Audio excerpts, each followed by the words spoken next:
Vous écoutez l'épisode 81 de Femmes et Ambitieuses, le podcast de coaching qui accompagne les dirigeantes, managers et entrepreneurs à changer le monde et à s'épanouir à le faire.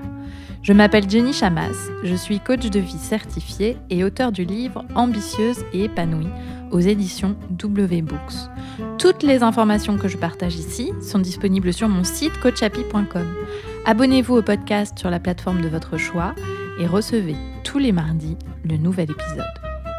Si vous aimez ce podcast, partagez-le avec les femmes de votre entourage qui pourraient en bénéficier. Et vous pouvez aussi me laisser un avis 5 étoiles sur la plateforme de votre choix. Mille merci. L'argent ne fait pas le bonheur. Cet adage bien connu mérite discussion. Et aujourd'hui, sur le podcast, je vous présente ce que je pense du lien qui existe entre argent et bonheur et pourquoi on se trompe dans notre façon de l'interpréter. Nous avons tous un capital bonheur, c'est-à-dire un ensemble de pensées qui génèrent en nous l'émotion de bonheur. En général, ces pensées sont notre interprétation de certaines relations aux autres, certaines activités, un certain environnement dans lequel on vit. Et quand on pense à tout ça, cela génère en nous une émotion de bonheur. Par exemple, quand je pense à mes enfants, dans 95% des cas, j'ai des pensées qui me rendent heureuse. Je me dis qu'ils sont adorables, que je les aime, que je suis chanceuse d'être maman. La somme de toutes ces pensées constitue une partie de mon capital bonheur. Ce sont des pensées auxquelles j'accède facilement et qui génèrent une émotion de bonheur intense. Ce capital bonheur varie selon les personnes, selon les périodes et selon notre façon de penser. Dans cet épisode, je vais vous expliquer comment augmenter votre capital bonheur et devenir meilleur gestionnaire de ce capital. Et je n'emploie pas le terme financier capital par hasard, car le rapport que vous entretenez avec l'argent peut avoir un grand impact sur votre capital bonheur. C'est ce que nous allons explorer ensemble aujourd'hui. Comment la grande majorité des gens qui ont plus que le strict nécessaire financièrement perçoivent et dépensent leur argent. Premièrement, ils ne pensent pas en termes de capital, mais ils envisagent leur argent, leurs finances, comme d'une part des revenus et d'autre part des dépenses. Et tout ce qui est gagné est dépensé. Personnellement, ça a été mon cas pendant des décennies. Donc, ce que ces personnes génèrent comme revenus leur permet de s'offrir un niveau de vie, un certain niveau de confort et de possession, un peu comme une étiquette sociale. Alors, pour la plupart des personnes, la priorité des dépenses sont les dépenses de première nécessité. Avoir un toit sur la tête, manger, se vêtir, avoir une école, un mode de garde et dépenser pour sa santé. Ce qui reste est dépensé en grande majorité pour le plaisir et le confort. Plus de vêtements, plus de chaussures, de bijoux, de barrettes pour les cheveux, de cosmétiques, de shampoings, les restos, cafés, courses chez Monoprix avec petits plats traiteurs et compagnie, le Deliveroo du dimanche soir alors qu'on a des pâtes et des légumes dans le bac du frigo, le dernier truc à la mode que tout le monde s'arrache, le champagne qu'on apporte chez les copines pour la soirée du jeudi, les vacances à l'étranger, les souvenirs de voyage qu'on ramène et qui encombrent les placards, les objets de déco qu'on accumule et qu'on remplace, et dont on ne sait plus trop quoi faire quand on déménage. Effectivement, sur le moment, toutes ces dépenses apportent du plaisir. Le plaisir de s'imaginer porter cette nouvelle tenue, même si elle vient compléter une garde-robe pleine à craquer. Le plaisir du café du matin si bon, mais qui coûte 3 €. Le Deliveroo, parce que ça va être tellement plus cool de manger de la junk food devant Netflix avec son amoureux plutôt que de se faire cuire les brocolis qui nous attendent dans le frigo. Votre cerveau reptilien, dans ces moments-là, trouve que c'est une excellente idée de dépenser. Ça va vous faire du bien, ce sera un kiff, vous l'avez bien mérité et puis vous êtes fatigué. Sauf que vous dépensez beaucoup d'argent pour en somme pas grand-chose. Le plaisir n'est que très temporaire. D'ailleurs, dans la moitié des cas, a posteriori, vous vous en voulez.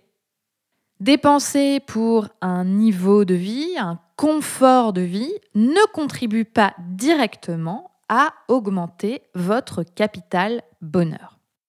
Et un bon moyen de s'en rendre compte, c'est de vous envisager sur votre lit de mort. Bon, ok, c'est un peu morbide, mais on va quand même faire l'exercice. Je me suis amusée à faire cet exercice. Et je me suis dit, si demain je devais mourir, à quoi je penserais sur mon lit de mort ? Qu'est-ce que je me dirais qui a contribué à mon bonheur ? Et là, immédiatement, ce à quoi je pense. Mon mari, mes enfants, mes parents, mes amis, toutes les expériences de partage que j'ai vécues, mes clientes, ce que j'apprends, ce que je crée.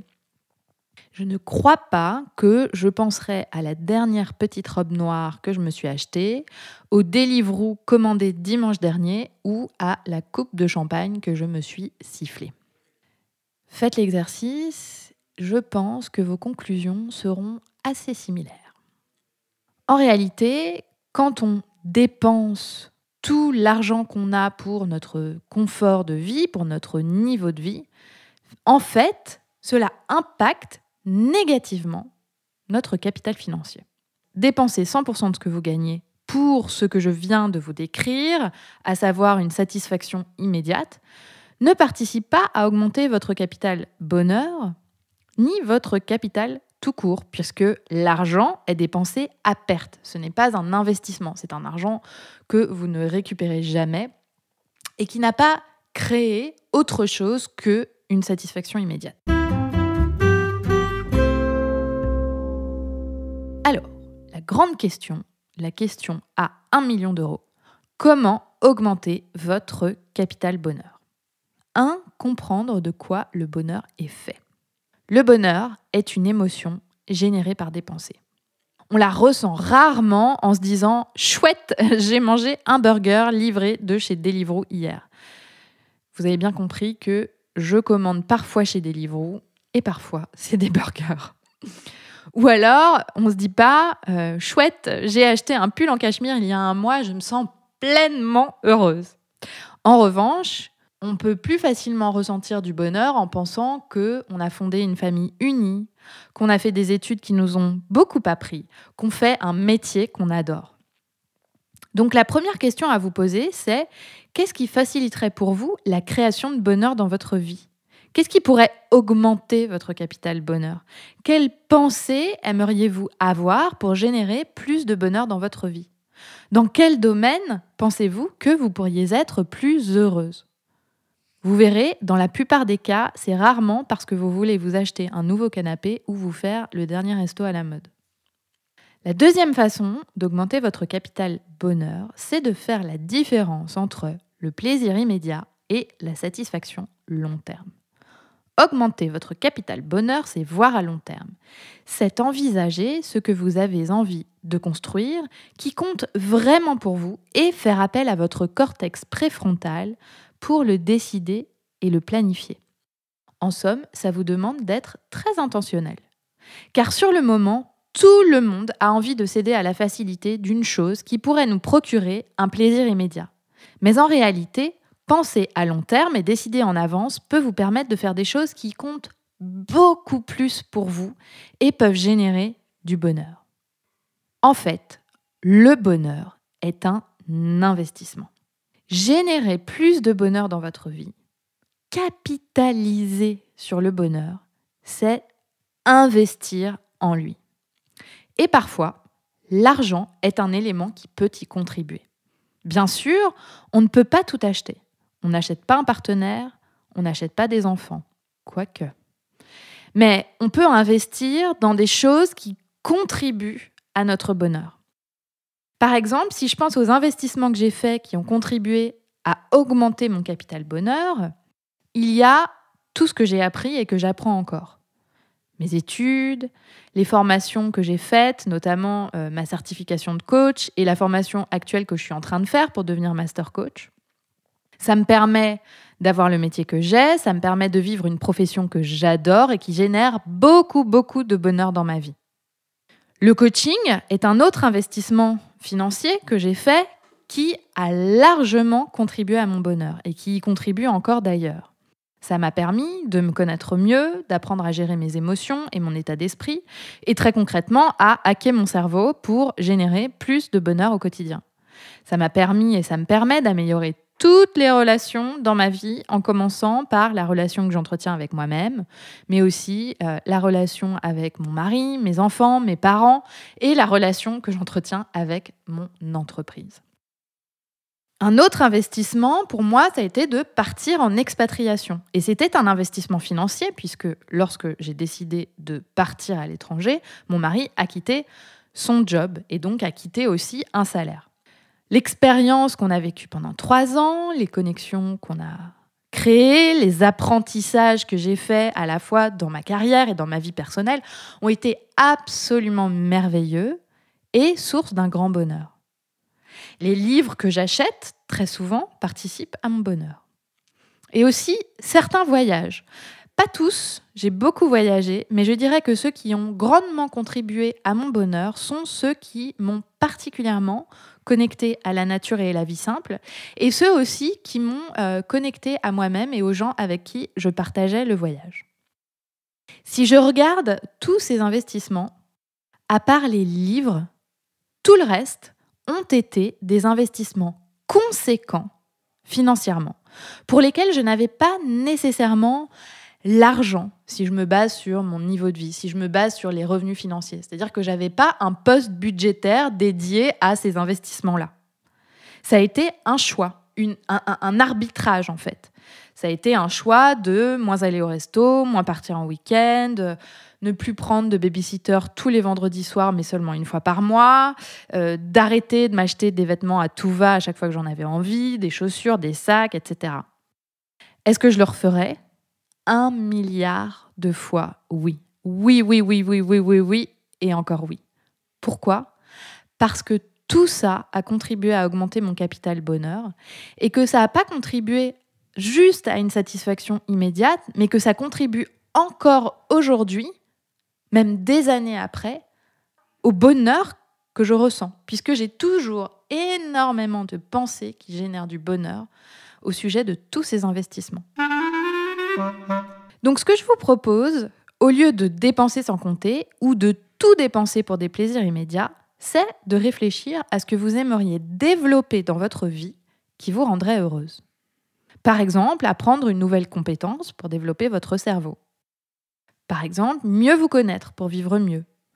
Créer quelque chose qui n'existe pas. Faire de l'humanitaire. Vous impliquer davantage dans l'éducation de vos enfants. Qu'est-ce que ça nécessiterait comme investissement ? Quel serait l'impact sur votre capital bonheur ? Quels efforts faudrait-il que vous fassiez pour investir sur ce pan ? L'argent est un outil pour augmenter votre capital bonheur. Au-delà des besoins, pourquoi dépense-t-on ? Parfois même qu'on dépense sans s'en apercevoir. En fait, on dépense pour oublier, pour ne pas ressentir les émotions qu'on a du mal à accueillir.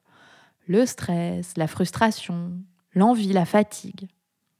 En fait, c'est comme si on dépensait notre capacité à capitaliser pour pallier à ce qu'on ne sait pas gérer. En fait, on dépense parce qu'on pense que ça va nous faire du bien, au lieu de gérer les émotions d'inconfort. Mais le bien qu'on produit avec une dépense immédiate ne dure jamais assez longtemps pour compenser nos émotions négatives. Et là, on peut penser à ça de façon très concrète. Comment vous sentez-vous le lendemain matin après une soirée où, par exemple, vous avez bu une demi-bouteille de champagne ? Comment vous sentez-vous un mois après avoir acheté une robe ou un sac de luxe ? Considérez-vous que ça contribue à votre bonheur ? À l'inverse, comment vous sentez-vous quand vous pensez à la dernière formation que vous avez faite ? Comment vous sentez-vous quand vous songez à vos enfants ?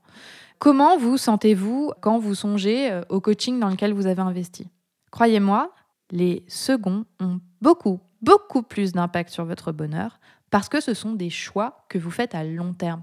Ce sont des choix que vous faites pour devenir la personne que vous avez envie d'être. Avez-vous fait l'exercice de regarder comment se décomposent vos dépenses mensuelles ?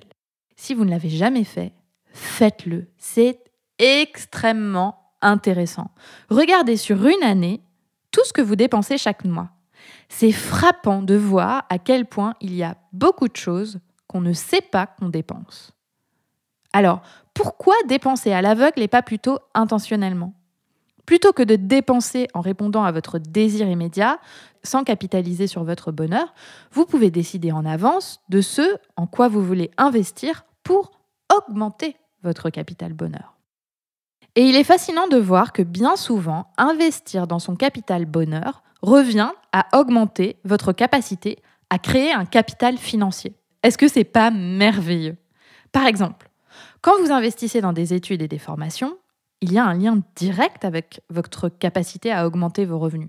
Puisque plus vous développez vos compétences et plus potentiellement vous pouvez aller chercher un poste qui va être mieux rémunéré ou alors créer des produits qui ont plus de valeur.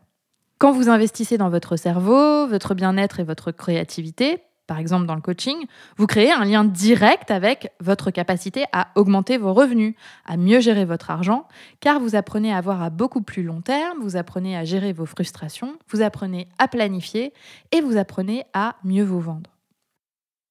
Il y a une question qui me semble importante à se poser au regard de ce sujet sur le capital bonheur. Pourquoi croire que le bonheur réside dans le fait d'avoir plus ? Le minimalisme est un mouvement qui montre bien que ce n'est pas le cas. On peut avoir moins, mais mieux. On peut vivre de façon minimaliste, se sentir plus heureux, dépenser moins et, quand on dépense, être très intentionnel dans ce qu'on achète. Et c'est souvent acheter des expériences plus que des biens matériels. En fait, le minimalisme est un mouvement qui permet de capitaliser sur son bonheur. Et à ce sujet, je vous renvoie à l'interview de Bea Johnson et à la série d'épisodes que j'avais fait sur le minimaliste, les épisodes 9, 10 et 11. En somme, vous êtes responsable de votre capital bonheur. Et pour pouvoir l'augmenter, la première chose à faire, c'est de ne pas vous laisser manipuler par votre cerveau reptilien, mais de décider, structurer et budgéter. C'est en pensant à moyen et à long terme que vous pouvez augmenter votre capital bonheur. C'est en faisant des efforts à court terme et en faisant des choix financiers plus intentionnels que vous pourrez ressentir plus de bonheur à long terme, car vous aurez accès facilement à des pensées qui généreront en vous beaucoup de satisfaction et de bonheur. Comme exercice d'application cette semaine, ce que je vous propose, c'est un exercice en 3 étapes. 1. Sur une échelle de 1 à 10, à quel niveau se situe votre capital bonheur ? 1 étant faible, 10 étant que vous êtes vraiment pleinement heureuse. 2. Qu'est-ce qui pourrait contribuer à l'augmenter ? Et ne me dites pas que c'est qu'une personne change. Pensez à ce qui est en votre contrôle. 3. Quel choix financier cela suppose ? Vous êtes entrepreneur, manager ou dirigeante et souhaitez franchir une étape décisive dans votre carrière ? Je suis la coach qu'il vous faut. Je propose un programme de coaching de 6 mois pour des femmes ambitieuses et motivées qui veulent changer les choses pour elles et pour le monde, tout en s'épanouissant à le faire. Si vous vous reconnaissez, que vous avez le désir de vivre une vie intentionnelle et épanouie et d'affronter les challenges et les risques sur le chemin de vos objectifs, ce programme est fait pour vous. Pour en bénéficier, vous pouvez cliquer sur le lien dans les notes de cet épisode ou vous rendre directement sur mon site coachhappy.com et cliquer sur « Travailler avec Jenny ».